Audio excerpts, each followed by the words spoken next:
when I started coming to market with guitars, no one asked me in the US or when I was overseas what preamps I was using. It's just because they don't tend to focus on that. Cutaways and preamps aren't really front and center. It's more about making just a great acoustic instrument. Yeah, they just wanted to know, is it going to sound like a great Neil Young album?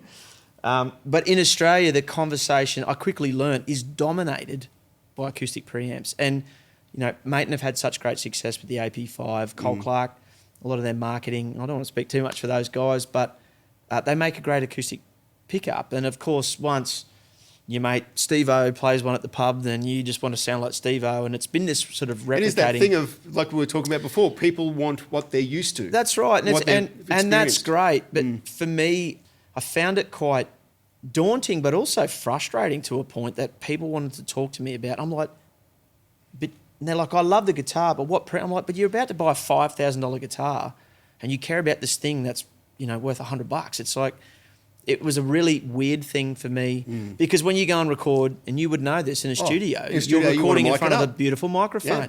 So front and center for me, I thought from day one, I want to be known for making great sounding acoustic guitars. That was my primary thing. And I'm really, really proud of that fact. That's first and foremost.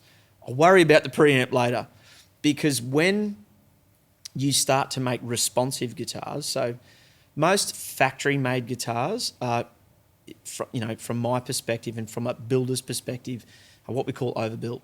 So thicker tops, thicker backs, less responsive, thicker bracing until you get to a custom shop level. And the reason being, they probably are going to handle a little bit more heat, changes, getting banged around.